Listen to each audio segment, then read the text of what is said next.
Hey YouTube, Jack of all trades here, or as my friends lovingly call me, JD. It stands for Jack Daniel. I'm out here in the Mark Twain National Forest in Missouri, right outside of Fort Leonard Wood. Before you give me shit about my tactical attire, I actually just peeled out of work and hit the wood line to shoot this video. So yeah, I am a soldier.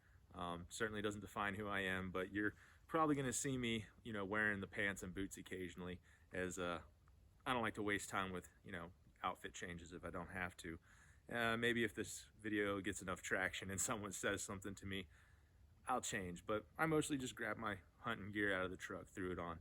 So the reason I'm out here today, and the reason I'm holding this M&P 1522 made by Smith & Wesson, is that there's a squirrel hunt coming up next week. And I reached out to one of my buddies at the office and I said, hey, you ever go squirrel hunting before? And he hasn't. And he has his own guns, he's done some hunting, but he doesn't have a 22. And so I thought, well, maybe you can borrow my backup 22. My primary weapon is a scoped Ruger 1022 with a 4X power scope on it. I mean, that's as iconic as it gets for squirrel hunting, I suppose, besides any of the other famous semi-autos or maybe even bolt-action 22s that some of you grew up with. But I had this rifle now for about a year. When I bought it, I got excited about it. I made it look tactical. I threw a 6-hour Romeo red dot on it. My 6-year-old has learned to shoot with this rifle, and the reason I love it is because it has all of the functionality of a typical AR-15 or modern sporting rifle. It takes all of the same attachments for the most part, as far as grip, buttstock, forends, any of your Picatinny rails. These are actually Magpul backup sights here, and they are co-witnessed and zeroed. I have to say, for this rifle, I didn't spend a lot of time with it. I didn't go into, really good fundamentals as far as zeroing went. I just got it at 25 yards, hitting a 4-inch, little shoot and see target, and I called it good, because this is more of just a fun rifle. And again, it was just for something to have. I saw it and I wanted it, and my 6-year-old, it fits him well, and he can fire it without any issues, and it'll translate into him being able to use a proper modern sporting rifle later on. So behind me, in the crook of this tree, not sure if I'm pointing at it properly, I have a monster can. It's red. I have it mounted in the section of the tree that's all rotted out there. And I'm just gonna take some offhand shots at it. I did use a rangefinder, so I've got this Bushnell Yardage Pro rangefinder. It's, nothing fancy, it's simple, but it tells me we're at about 25 yards. Here at the front of my truck is like, 22, and at the mirror where I'm gonna back up to and shoot is gonna be 25. So without further ado, let's see if this rifle is zeroed sufficiently to be Minute of Squirrel. The ammo I'm shooting is some Winchester Super X. In my area, it's extremely common again to find 22 ammo on the shelves just about every time I go to the store. Right now it's November 30th, 2021. So yeah, we're not in the midst of a ammo shortage anymore for most of the calibers.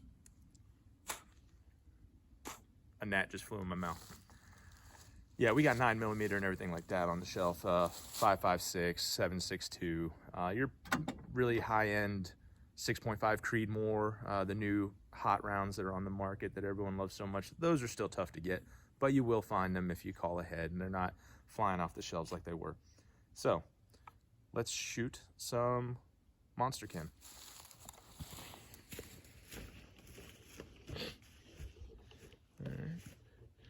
And you can comment on this video, like it, whatever you see fit, but I thought about standing in front of the camera and shooting so you could watch my form, but I didn't think it was important. Alrighty, here it goes. First shot. And it's nothing, because I didn't charge and chamber around. But that trigger squeeze was on point. Alrighty. And just like that, I knocked the can down. It's hanging off of a vine, so I'm going to keep shooting at it.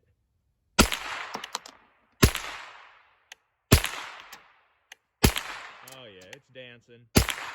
We're good.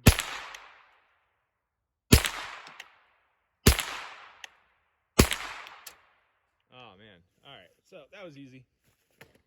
Let's go take a look at the carnage. Alright. Like I said, just like a proper AR, you can see that the bolt is held to the rear. Use the bolt release mechanism. I'm going to take out my magazine and place the weapon on safe. And you can see I didn't have any firing issues. So when I bought the rifle, it actually did have some cycling issues, failure to feed, failure to eject.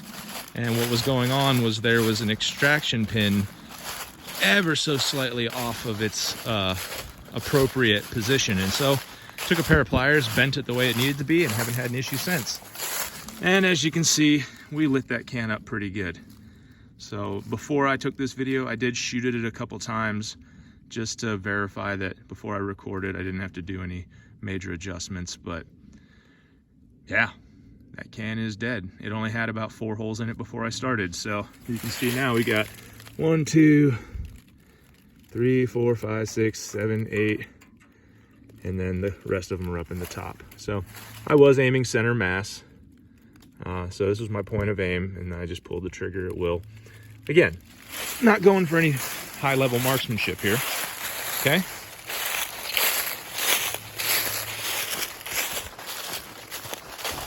There's my truck. Maybe I should cover up the license plate. I don't know. I don't even know why people do that. I don't know what information you're going to get from my license plate. There it is. See me on the highway. Wave to me. Let me reposition back here on my tackle box. All right. So,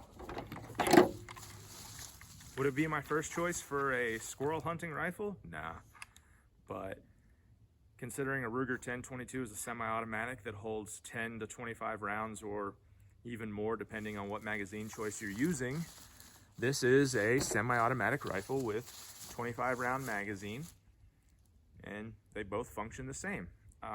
I'm willing to bet my Ruger is probably more accurate just because of the stuff that I've done to it and such to make it so. You know, it has better trigger.